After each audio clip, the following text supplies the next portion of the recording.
Hey everyone, welcome back to my channel Manpreet Institute. I hope आप सभी अच्छे होंगे और जो है अपनी स्टडी को भी अच्छे से आप कर रहे होंगे, ऐसी मैं उम्मीद करती हूँ। आज की हम वीडियो में डिस्कस करेंगे वाकाटक वंश और पुष्यभूति वंश के बारे में।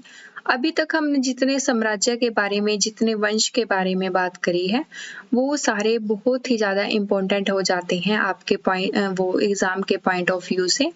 तो आप उनको अच्छे से कवर करें और ये वंश जो है वो भारत के इतिहास में अपना ऐसा योगदान जो है देते हैं कि आज मतलब उनको अगर हिस्ट्री को जानना है, आपको अच्छे से समझना है, तो आपको इनकी हिस्ट्री इनको अच्छे से रीड करना पड़ेगा, तभी आप हिस्ट्री को, जो इंडियन हिस्ट्री है, उसको अच्छी तरह से जान सकते हैं। तो आज के वीडियो में हम आगे बढ़ते हैं और डिस्कस करते हैं अपने टॉपिक के बारे में।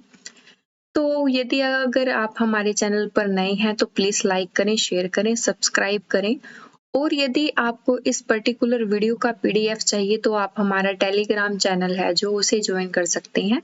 आपको वहाँ सभी प्रकार की अपडेट एग्जाम से रिलेटेड या कोई एडमिट कार्ड आता है या कुछ भी इंफॉर्मेशन होती है वो हम आपको वहाँ देते रहते हैं। डेली टू डेली अपडेशन होती रहती है, तो आप इसे ज्वाइन करिए। और बढ़ते हैं हम आज के अपने टॉपिक पर, वाकाटक वंश के बारे में। देखिए, जब भी भारत में ये वंश चले हैं, ठीक है जी, सभी ने एक रूल फॉलो किया है, वो है अपने साम्राज्य का विस्तार, अपनी शक्ति को पावरफुल बनाना। मतलब सभी ने अपनी शक्ति के लिए काम किया, सभी ने अपने राज्य के लिए काम किया कि वो किस प्रकार पूरे भारत में जो है राज कर सकें और किस प्रकार जो है अपना एक अलग राज्य स्थापित कर सकें। उसी प्रकार आज की वीडियो में भी हम डिस्कस करेंगे वाकाटक वंश के बारे में। वाकाटक वंश की स्थापना लगभग होती है 255 ईसा पूर्व में विद्या शक्ति नामक व्यक्ति ने की है। इसकी स्थापना होती है जी 255 ईसा पूर्व में और स्थापना करने वाले व्यक्ति कौन है? विद्या शक्ति। विद्या शक्ति के पश्चात उनका पुत्र प्रसवसेन प्रथम 275 से 335 ईस्वी का शासक हुआ। मतलब स्थापना करने वाले ये थे, आगे इनके पुत्र ने फर्दर ये है जो अपना इनका वंश चलाया था, इसको आगे डेवलप करने में सहायता करी। वाकाटक वंश का वह अकेला ऐसा शासक था जिसने सम्राट की उपाधि धारण करी थी। अभी तक जितने हमने पिछले वंश पढ़े हैं, सभी ने कोई ना कोई उपाधि धारण करी है और इनकी उपाधि से रिलेटेड क्वेश्चन एग्जाम में आते ही आते हैं।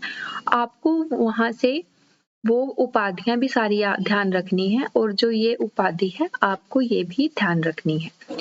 पुराणों से पता चलता है इसने 4 अश्वमेध किए थे। मतलब जो ये राजा था, इसने अगर पुराणों की बात मानी जाए तो इसने 4 अश्वमेध किए थे, जो एक बहुत इम्पोर्टेंट जो यज्ञ माना जाता था प्राचीन भारत में, वो अश्वमेध यज्ञ हुआ करता था, जो कितनी बार किया इसने? 4 बार किया। प्रसवसेन के पश्चात वाकाटक साम्राज्य 2 शाखाओं में विभक्त हो जाता है, प्रधान शाखा तथा वत्सलगुप्त शाखा। अब 2 जो है शाखाओं में ये डिवाइड हो जाता है। दोनों शाखाओं ने समांतर रूप से शासन किया। मतलब 2 शाखाओं में बट जाने के बाद भी दोनों ने पैरेलल है जो शासन किया, किसी ने कम या किसी ने ज्यादा शासन नहीं किया। जो भी किया दोनों शाखाओं में एकदम सेम जो है शासन किया। नेक्स्ट बढ़ते हैं गुप्त शासन। चंद्रगुप्त द्वितीय ने अपनी पुत्री प्रभावती गुप्ता का विवाह वाकाटक नरेश रुद्रसेन द्वितीय से किया था। इससे पहले कि हमने वीडियो में डिस्कस किया था गुप्त साम्राज्य के बारे में, तो ये उसी चंद्रगुप्त द्वितीय की बात हो रही है, जो गुप्त साम्राज्य में एक शासक था जिसने अपनी पुत्री प्रभावती गुप्ता का विवाह वाकाटक नरेश रुद्रसेन से किया था। पृथ्वीसेन द्वितीय ने वाकाटकों की प्रथम शाखा, जो प्रधान शाखा थी उनकी, का अंतिम शासक था।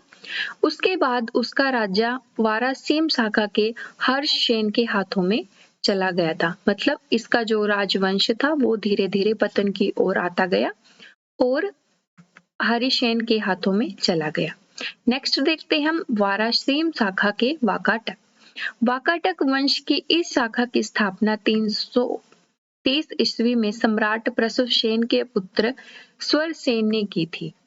उसने वत्सगुप्त एक स्वतंत्र राज्य की स्थापना करी थी। किसके पुत्र ने? प्रसवसेन के पुत्र ने, स्वरसेन ने। नेक्स्ट बढ़ते हैं हम अपनी वीडियो में आगे। जो हमारा हर्षसेन होता है, अब हर शासन में, ठीक है जी, हर साम्राज्य में ये होता है कि यहाँ पर जो है वो अपने पुत्र को प्रेफर करते थे अगले राजा के लिए। मतलब यहाँ ये था कि राजा का पुत्र ही राजा बनेगा। कोई दूसरा व्यक्ति चाहे वो कितना भी योग्य हो, ठीक है, कितना भी पढ़ा लिखा हो, उसको मौका नहीं दिया जाता था। यहाँ एक पद्धति अपनाई जाती थी कि जो राजा का बेटा है वो ही राजा बनेगा।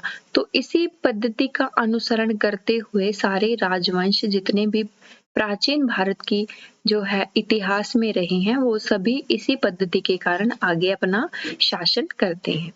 हर्षवेश वासीम शाखा का सर्वाधिक शक्तिशाली शासक था। वह वाकाटक वंश का अंतिम ज्ञात शासक है। वाकाटक नरेश ब्राह्मण धर्मावलंबी थे। ये विष्णु या शिव के उपासक थे। मतलब इस टाइम पर हमारा बौद्ध धर्म और जैन धर्म भी था, परंतु उसके अलग हमारे जो है शिव और विष्णु धर्म भी थे, जो अधिक जो है प्रचलन में थे उस टाइम। तो ये इनके उपासक थे। अजंता का 16वां तथा 17वां गुहा विहार और 19वें गुहा चैत्य का निर्माण वाकाटक के शासकों ने करवाया था। जो अजंता की फेमस गुफाएं हैं महाराष्ट्र में, उनकी गुफाओं का कार्य भी जो है वो इन्होंने वाकाटक के शासकों ने कराया था। नेक्स्ट देखते हैं हम। आगे आता है हमारा पुष्यभूति वंश या वर्धन वंश। आई होप वाकाटक वंश के आपको सारे फैक्ट क्लियर हैं, किस प्रकार वो अस्तित्व में आया और कौन कौन से राजा उसमें रहे। नेक्स्ट देखते हैं हम पुष्यभूति वंश। गुप्त वंश के पतन के बाद जिन नए राजवंशों का उद्भव हुआ उसमें पुष्यभूति भी प्रमुख था, क्योंकि इससे पहले वाकाटक वंश के पहले हमारा गुप्त साम्राज्य था, गुप्त वंश था। तो उसके जो है पतन के बाद हमें नए नए राजवंशों का उदय भारत में देखने को मिलता है। इन राजवंशों ने पुष्यभूति वंश के शासकों ने सबसे विशाल साम्राज्य स्थापित किया था। पुष्यभूति वंश के संस्थापक पुष्यभूति थी। इसकी राजधानी थानेश्वर थी।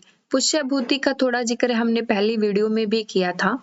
अगर आप प्लेलिस्ट चेक करेंगे तो उसमें भी पुष्यभूति का थोड़ा बहुत जिक्र था, लेकिन यहाँ पर्टिकुलर एक वंश की बात हम कर रहे हैं, तो आपको ये ध्यान रखना है।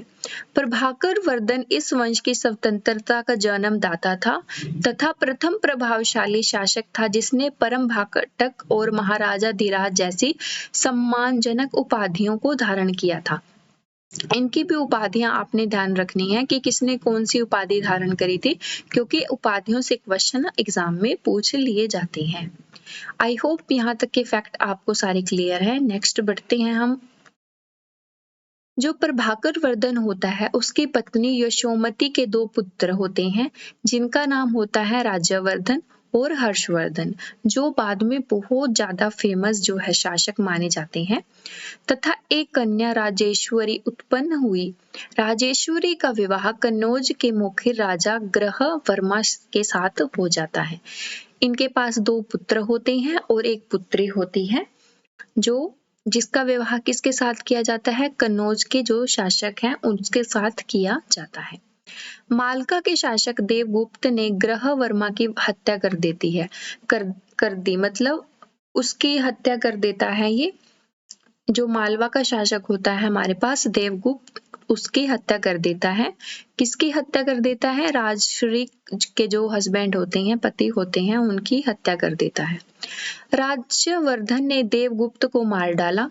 जिसने उसकी बहन के पति की हत्या करी थी, परंतु देवगुप्त के मित्र शशांक ने धोखा देकर राज्यवर्धन की हत्या कर दी थी।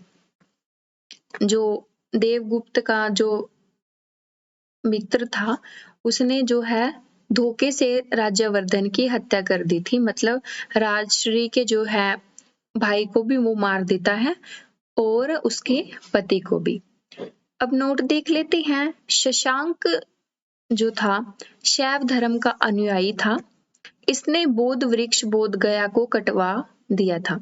इसने इतना मतलब ये कट्टर तरह का एक शासक रहा है जो शैव धर्म को तो मानता था, परंतु जो बौद्ध धर्म था, बौद्ध धर्म को जहाँ गौतम बुद्ध जी को जो ज्ञान की प्राप्ति होती है बोध गया में, उसके वृक्ष को ये कटवा देता है। तो आपको ये ध्यान रखना है कि जो बोध गया में बोध वृक्ष था वो किसने कटाया था? वो शशांक ने कटाया था।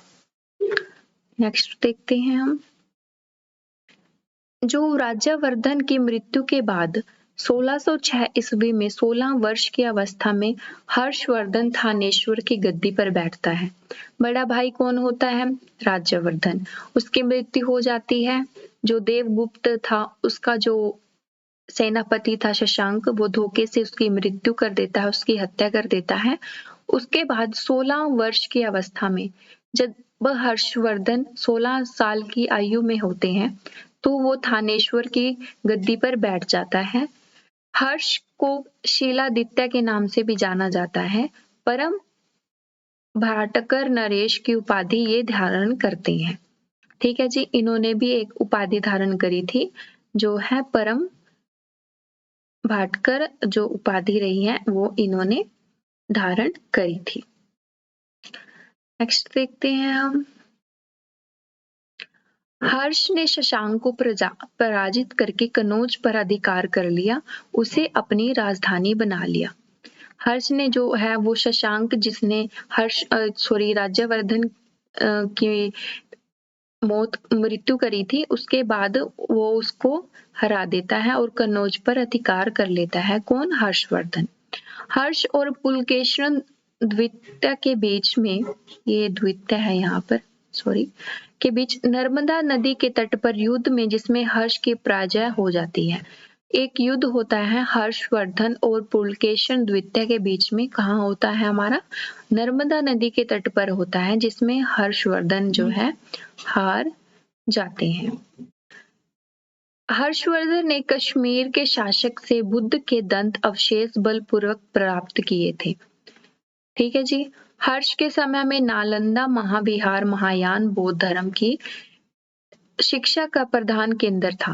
मोस्ट इम्पोर्टेंट लाइन यहाँ से निकल कर आती है कि जो हर्ष के समय में नालंदा जो हमारा विश्वविद्यालय था, ठीक है जी, वहाँ महायान बौद्ध धर्म की जो शिक्षा का प्रधान था वो केंद्र वहां पर स्थापित हुआ था। बाणभट्ट हर्ष के दरबारी कवि थे। काफी बार क्वेश्चन एग्जाम में आ गया है कि हर्ष के जो दरबारी कवि थे वो कौन थे? वो बाणभट्ट थे।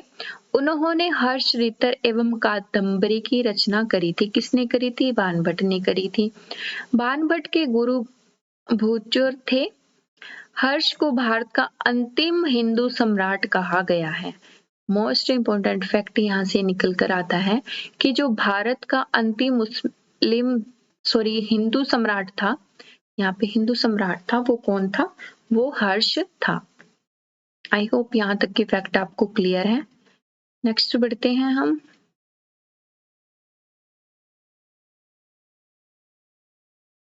हर्ष के मंत्री परिषद के मंत्री को सचिव या अमात्य कहा गया है।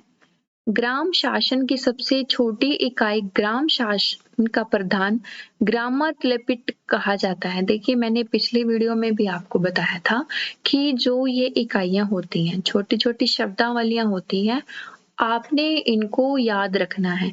टाइम टू टाइम इनकी रिवीजन लेते रहना है, क्योंकि ये शब्दावलियां डायरेक्ट एग्जाम में पूछी ली जाती हैं। पुलिस कर्मचारियों को चाट या भाट कहा जाता था।